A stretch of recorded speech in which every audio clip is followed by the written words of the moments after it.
Good evening, very good evening to my dear students. आज आप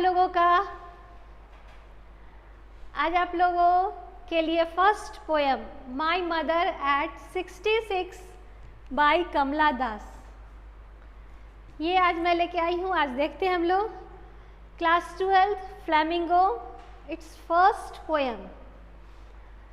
तो माई मदर एट 66 बाय कमला दास, थोड़ा सा इसके बारे में जान लें। इस पोएम में क्या है, कैसे करना है। तो माई मदर एट 66, जैसे आपको नाम से ही पता चल रहा है, पोएटेस कमला दास हैं। उनकी माँ 66 ईयर्स की हो चुकी हैं। इस पोएम में क्या है, माँ जो है, मदर जो है, उनका एजिंग वो 66 ईयर्स की हो चुकी हैं, बूढ़ी हो रही हैं। तो there is a pain in this poem. क्या चीज़, किस चीज़ का पेन है? Of losing her mother, losing her mother. माँ को खोने का डर है, माँ को खोने का दर्द है, पेन है, एक है। इसको बड़ी खूबसूरती से कमला दास ने इसमें डिस्क्रिप्शन किया है। तो थोड़ा सा सोचो कि एक माँ और एक बेटी का रिलेशनशिप, एक लड़की, एक बेटी भी होती है, बहन भी होती है, बहू भी होती है। माँ और बेटी का जो रिलेशनशिप होता है, ये रिलेशनशिप बिल्कुल अद्भुत, अनोखा होता है। बहुत इसमें लगाव होता है, जुड़ाव होता है। तो कमला दास के पास बहुत सारी रिस्पॉन्सिबिलिटीज़ भी हैं। माँ से मिलने आती हैं, हॉलीडेज़ मनाती है और उसके बाद उनको वापस अपने घर जाना होता है। वहीं से पोएम शुरू होगा, driving from my parents home to coaching last Friday morning. और वो जब अपने पेरेंट्स के घर को छोड़ के वापस जा रही होती हैं, तो क्या क्या देखती हैं, क्या दर्द है, क्या पेन है, क्या एक है, वो देखेंगे। पोएम पढ़ने के लिए पोएम में सिर्फ लाइन्स और उसकी मीनिंग्स को नहीं देखना है। जैसा कि मैं बार बार बताती हूँ, पोएम के जो लाइन्स है उसके पीछे पोएट या पोएटेस कमला दास जो है, ये क्या कहना चाहती हैं, क्या दिखाना चाहती हैं, हर लाइन के पीछे क्या मतलब निकलता है, वो देखना है। हम लोग साथ साथ पोएटिक डिवाइसेस भी करते चलेंगे, पोएटिक डिवाइसेस साथ साथ करते चलेंगे, और हम लोग ऑब्जेक्टिव क्वेश्चंस साथ साथ करते चलेंगे। तो लेट्स स्टार्ट, हम लोग शुरू करते हैं। पहले इनके बारे में देख लें, फिर हम लोग NCERT बुक स्टार्ट करेंगे। ओके, माई मदर एट 66 क्या है? कमला दास। तो एक क्वेश्चन तो यहीं से आपका बन गया, बुक में आप लोग लगाते चले। ऑब्जेक्टिव फर्स्ट क्वेश्चन यहीं से बन गया, who is the poet of that poem? Kamala Das. ठीक है, Kamala Das was born in Kerala. ये अभी हम लोग फिर से देखेंगे, अभी अबाउट द पोएटेस आएंगे, उसमें भी वहाँ भी है। Her work are known as originality, versatility and flavour of the soil. ये भी आपका ऑब्जेक्टिव क्वेश्चन में है, ये भी ऑब्जेक्टिव क्वेश्चन में है। हैव पब्लिश्ड मेनी नॉवेल्स, अभी हम लोग देखते हैं बहुत सारा नॉवेल्स एंड शॉर्ट स्टोरीज। तो let's start with the book. Okay, ये आ गया आपका बुक। चलो,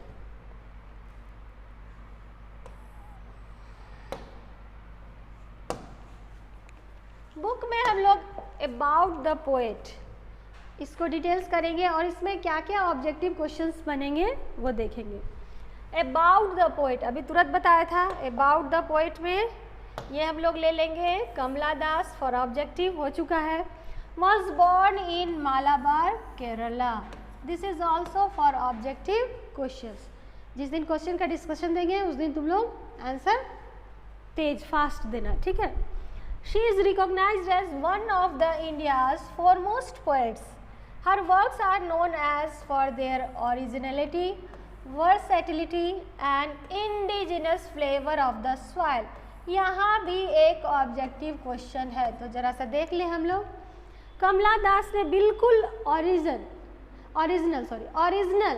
ठीक है, जो ओरिजिनल थिंग है, जो नेचुरल है, माँ के प्रति उसका जो प्रेम है, माँ के प्रति उनका प्रेम जो है उसको दर्शाया है।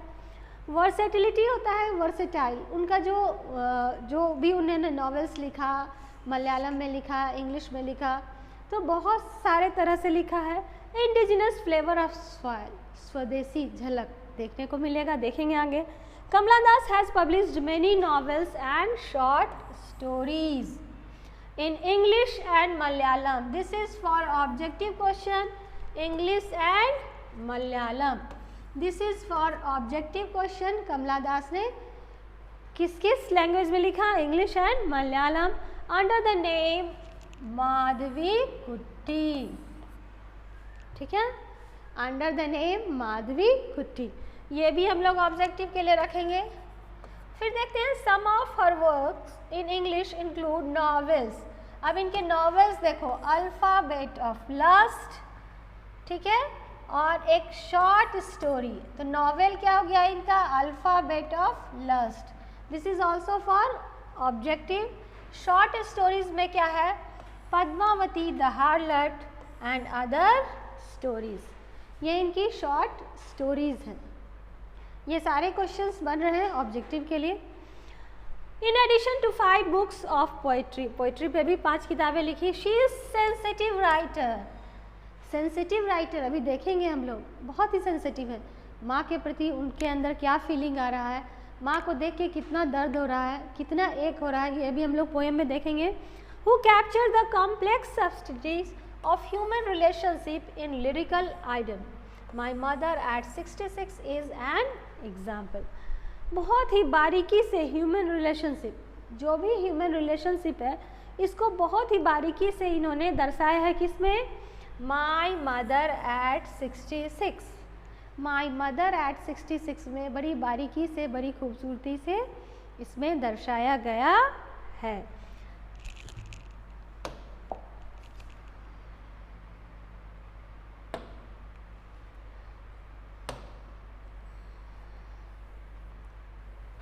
ये देखो, ये ओरिजिनल पोएटेस देखो कमला दास है, ये इनकी माँ है, माँ है। माँ का एज देखो 66 हो गया है। अब इनको पेन है, दर्द है कि लूजिंग ऑफ हर मदर, मैं अगली बार आऊँ माँ से मिलूँ या ना मिलूँ, तो उसी दर्द को इसमें दिखाया गया है। ये माँ है, माई मदर एट 66। एजिंग होने के बाद कैसा रिंकल्स आता है, फेस कैसा एशेन होगा, पेल होगा, like that of a corpse. ये आगे हम लोग देखेंगे। तो हम लोग पोयम अब स्टार्ट कर देते हैं। पोयम को स्टार्ट करने के पहले एक बात यहाँ पे और है। फ्री वर्स में बताए थे कि जब लगातार कोई चीज़ लिख रहे हैं without a full stop, no rhyming scheme, rhyme नहीं है, कविता जैसा नहीं है, तो क्या कहते हैं? Free verse. तो एक क्वेश्चन आता है, ये किस स्टाइल में लिखी हुई पोयम है? माई मदर एट 66, तो फ्री वर्स हो गया। Driving from my parents home to Cochin last Friday morning. Kamala Das अपने पेरेंट्स के घर से अपने घर वापस टू कोचीन, टू एयरपोर्ट जा रही हैं लास्ट फ्राइडे मॉर्निंग को। और जब जा रही हैं तो कार से जा रही हैं एयरपोर्ट तक। वहाँ पे एयरपोर्ट तक उनको उनकी माँ भी छोड़ने जा रही हैं। तो एयरपोर्ट जाने के दौरान माँ को अपने बगल में बैठी हुई देखती हैं। I saw my mother beside me, मैंने अपनी माँ को अपने बगल बैठे हुए देखा। डोज, डोज का मतलब होता है शॉर्ट नैप। शॉर्ट नैप जो झपकी लेते हैं ना, तो ओल्ड एज पीपल जो होते हैं ऐसे भी कहीं भी बैठते हैं तो उनको डोजिंग होता ही है, ठीक है, शॉर्ट नैप आती है। ओपन माउथेड, उनका माउथ थोड़ा सा क्या है, खुला हुआ है। Her face ashen like that of a corpse, ashen मतलब पेल, पेल पीला ना, like that of a corpse, corpse means dead body. तो चेहरा भी ओल्ड एज पीपल जानते ही हो, रिंकल्स होते हैं, एनर्जी डाउन होता है, लाइफलेस होता है, उतनी एनर्जी नहीं होती है। तो like that of a corpse दिख रहा था। एंड रियलाइज्ड विथ पेन, ये सब देख के पोएटेस को क्या हो रहा है? पेन हो रहा है, दर्द हो रहा है, तकलीफ हो रहा है। क्या? That she was as old as she looked, माँ जैसी दिख रही हैं उतनी बूढ़ी हो चुकी हैं। देयर इज़ ए पेन, दर्द है किस बात का? Of losing her mother, of losing her mother. But soon put that thought away, तुरंत उधर से अपना ध्यान हटाती हैं। पुट दैट थॉट अवे, उधर से अपना ध्यान हटाती हैं। And looked out at young trees sprinting. अब यहाँ से क्वेश्चन आना शुरू हो गया। लाइन के पीछे का मतलब देखोगे, ट्रीज स्प्रिंटिंग, मेरी चिल्ड्रन स्पेलिंग, इन सब के पीछे क्या मतलब है। तो इसके लिए पोएटिक डिवाइसेस में यहाँ पे क्या क्या यूज़ हुआ है तुम लोग पढ़ चुके हो, क्या क्या है। अगर कोई कंपैरिजन है और कंपैरिजन अगर प्लेन है, उसमें एज लाइक वर्ड्स नहीं है, तो उसको क्या कहते हैं? मेटाफर। और एज लाइक एज है तो सिमिली। अगर वर्ड्स बार बार लेते हैं तो रिपीटिशन। पर्सोनिफिकेशन भी देखे हो, अगर किसी चीज़ को ह्यूमन बींग्स जैसा नेचर लेके बताया जाए तो पर्सोनिफिकेशन। तो यहाँ पे हम लोग थोड़ा सा कट किए हैं, बीच में जो आया है एक देख लेते हैं। हम लोग एक देख लेते हैं पोएटिक डिवाइस का किया हुआ है आप लोग का। मेटाफर क्या है, सिमिली क्या है, पर्सोनिफिकेशन क्या है, रिपीटेशन क्या है, एलिट्रेशन क्या है, सारा कुछ किया हुआ है। Get ready, yes. Jyoti Ranjan, yes ma'am. Ashruti, yes. चलो, यहाँ हम लोग बोलते हैं her face ashen like that of a corpse. Her face ashen like that of a corpse. Ashen like that of a corpse, जल्दी बताओ। हाँ, आश्रुति, ज्योति रंजन, बिल्कुल सही, बिल्कुल सही। और लोग जल्दी जल्दी फटाफट। जब क्या बताया था? जब लाइक रहे, जब एज रहे, जब एज रहे तो क्या कहते हैं? सिमिली। क्या कहते हैं? सिमिली। तो यहाँ पे सिमिली के लिए एस बना दीजिए, आगे भी आएगा। अब रॉन्ग नहीं करेंगे। आश्रुति, ज्योति, सब सही है। तो यहाँ पे हम लोग पोएटिक डिवाइस साथ साथ करते चले। अब हम लोग यहाँ तक आ चुके हैं। Put that thought away. Poetess इस पेन से एक से अपना ध्यान हटाती हैं और क्या देखती हैं? Looked out at the young trees sprinting. Young trees sprinting, trees sprinting. चलो, ट्रीज स्प्रिंटिंग यहाँ क्यों आया है? लुक्ड आउट, जब कार के विंडो से पोएटेस बाहर देखती हैं तो ट्रीज स्प्रिंटिंग, स्प्रिंटिंग का मतलब होता है मूविंग फास्ट, रनिंग फास्ट ना। तो ये पोएटेस ऐसा क्यों बोलती हैं? ऐसा क्यों बोलती हैं? क्या पेड़ भाग रहे थे? क्या पेड़ दौड़ रहे थे? तो देखो, ऐसा इसलिए बोलती हैं, तुम लोग को मैं दिखा दूं।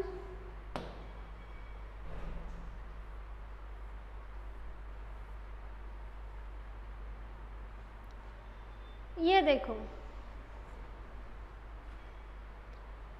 जब कार से आप आगे जाते रहते हैं, बहुत सारे पेड़ हैं रोड के किनारे, इधर भी उधर भी। जब आप आगे जाते हैं तो पेड़ क्या लगता है? पीछे की तरफ भाग रहा है, पीछे की तरफ भाग रहा है। ठीक है, तो यहाँ पे कंपैरिजन है, यहाँ पे कंपैरिजन है between mother and the trees. Trees are young, full of energy, running fast, moving fast, and mother is aged, lack of energy, lack of shine. There is a comparison. Trees sprinting, sprinting, moving fast, running fast. Yes, आश्रुति सही है। ये काम, दौड़ने का काम किसका है? Human being का, पेड़ का नहीं है। एक्चुअली में दे आर स्टैटिक, ऐसा थोड़ी है कि ये दौड़ रहे हैं। एक्चुअली में दे आर स्टैटिक, बट क्या हम लोग करें? ट्रीज स्प्रिंटिंग, ये कैरेक्टर ह्यूमन बीइंग का है, तो कौन सा पोएटिक डिवाइस लगाएंगे? पर्सोनिफिकेशन। यस पूजा, पर्सोनिफिकेशन, बिल्कुल सही, तुम लोग एकदम कैच कर लिए। पूजा का बिल्कुल सही है, पर्सोनिफिकेशन। तो यहाँ पे ट्रीज स्प्रिंटिंग में आप लोग लगा दो क्या? इसमें आप लोग लगा दो पर्सोनिफिकेशन। ठीक है, उसके बाद हर एक लाइन, हर एक वर्ड के पीछे पोएटेस क्या कहना चाह रही है। उसके बाद हम लोग बोल रहे हैं द मेरी चिल्ड्रन स्पिलिंग, ऐसा पोएटेस ने क्यों कहा। Put that thought away and looked out at the young trees sprinting, the मेरी चिल्ड्रन स्पिलिंग। मेरी मीन्स होता है हैप्पी, खुश। तो बच्चे जो होते हैं वो स्पिलिंग मूविंग आउट, रश करके दौड़ते हुए मूविंग आउट, हो एकदम देखते होगे जब जाते हो किधर से गुजरते हो तो झुंड में बच्चे आ रहे हैं। They are full of energetic, they are full of energetic. There is a comparison between that children and her mother. Madhu, बिल्कुल सही, मधु ने पहले ही बता दिया। Metaphor, which poetic device, metaphor. Okay okay Rekha, very good, metaphor.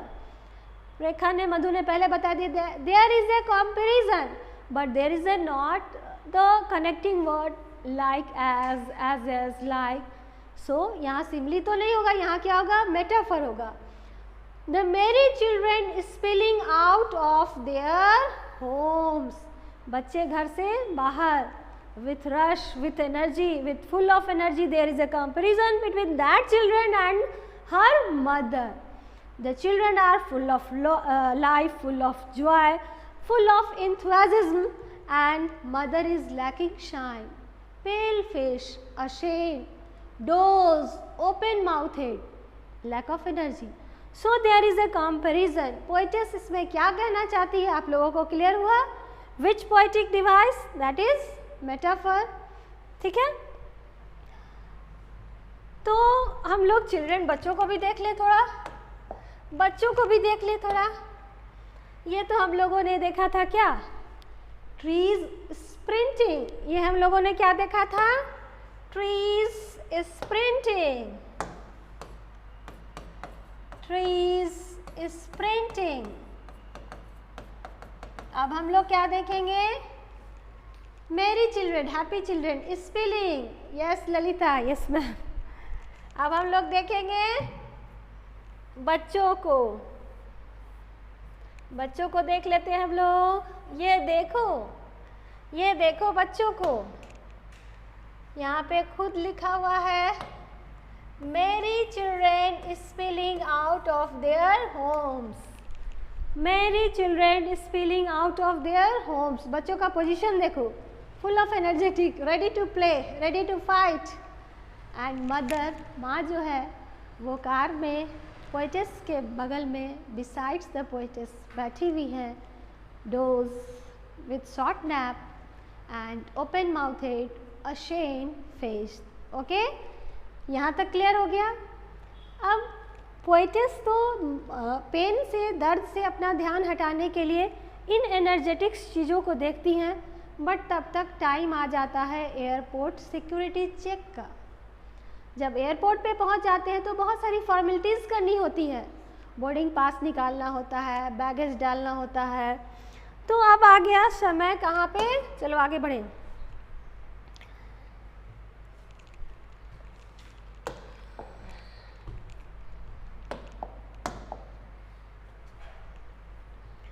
हाँ, but after the airports security check, airport पे security check होता है, चेकिंग में जाते हैं ना, बैगेज वगैरह डाल के चेकिंग में जाते हैं, चेक होता है, सारा कुछ होता है। तो उन फॉर्मेलिटीज़ में पोएट को टाइम लगा, तभी उनको याद आता है माँ भी छोड़ने आई हैं। But after the airport security check, standing a few yard, standing a few yard away. देखो ये जो घेरा हुआ जगह है ना, ये जो घेरा हुआ जगह है यही क्या है, यार्ड है। यार्ड मतलब ऐसे आंगन होता है, घेरा हुआ जगह मतलब इसके उधर माँ का, ये देखो फोटो देखो, माँ क्या है, फ्यू यार्ड अवे, इस जो घेरे हुए जगह के पीछे है, क्योंकि अब इनको बोर्डिंग करना है तो अब यहाँ तक माँ नहीं आ सकती हैं। तो जब आप छोड़ के जा रही हैं तो एक बार माँ को तो देखेंगी, देखो क्या देखती है। Airport security check, standing a few yard away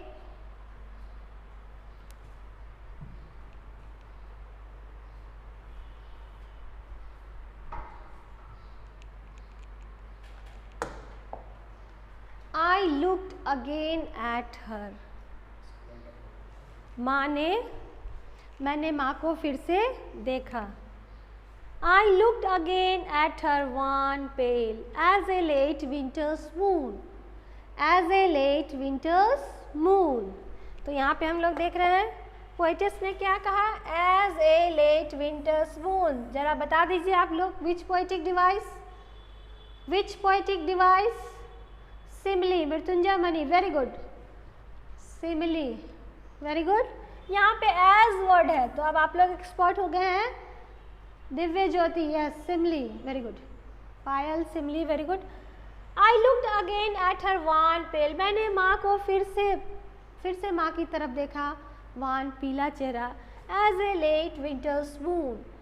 तो यहाँ पे क्वेश्चन भी है आपका, why the mother has been compared to late winter's moon. Poetess ने अपनी माँ की तुलना लेट विंटर मून से क्यों की? तो चलो इसको हम लोग देख लेते हैं, उसके बाद अब वाइंड अप है, अब खत्म करेंगे, आपका खत्म होने वाला है। लेट विंटर्स मून, देखो तो जरा लेट विंटर्स मून कैसा है। लेट विंटर्स मून कैसा है, देखो कैसा दिख रहा है। विंटर सीजन, जाड़े का दिन, मून रात का समय, और वो भी लेट विंटर, दिसंबर जनवरी। इमेजिन करो लेट विंटर, दिसंबर जनवरी में क्या होती है, पूरा कुहासा बादलों से ढका हुआ होता है। उस समय जब बादलों से ढका हुआ होता है तो क्या मून की चांदनी हम लोगों पे आएगी? नहीं। मून के पास क्या होता है, lack shine, lack brightness, it's look hazy, obscure, धुंधला होता है, धुंधला होता है, उसकी चांदनी हम तक नहीं पहुंच पाती है। देखो यहाँ बादलों से घिरा हुआ है, धुंधला सा है, लैक शाइन, लैक ब्राइटनेस। इसी तरह से माँ के पास भी क्या है, no shine, no brightness, lack energy. She is inching closer to death, ये एजिंग हो रहा है, माँ का उम्र बढ़ता जा रहा है। तो ये आप लोगों ने कंपेयर कर लिया लेट विंटर्स मून से कमला दास की मदर को। तो अब हम लोग को ख़त्म किया जाए। As late winter's moon and felt that old familiar ache, एक मतलब पेन, वही पुराना दर्द फिर से फील हुआ। कौन सा दर्द? My childhood fear, जब ये बचपन में माँ को छोड़ के कभी जाती थी, माँ से बिछुड़ती थी, तो जो दर्द होता था आज वही दर्द इनको, आज फिर से इनको वही फील हो रहा है, वही दर्द हो रहा है। But all I said was, last line but very very important, but all I said was see you soon amma, there is a hope, there is a optimistic nature, man is optimistic। ये हाँ कुशाल देव ma'am एक मतलब pen दर्द, headache बोलते हो ना, pain दर्द। But all I said was see you soon Amma, see you soon अम्मा, फिर मिलेंगे माँ, देयर इज़ अ होप, मैं आऊँगी तो फिर तुमसे माँ मिलूँगी मैं। All I did was smile smile and smile, हंसते हुए कहती हैं, बाय बाय करती हैं, हंसते हुए कहती हैं सी यू सून अम्मा। यहाँ पे दो बातें हैं कि पोएटिस के अंदर इतना दर्द है फिर भी वो हंसते हुए क्यों कहती हैं? Because she hides her fear behind the smile.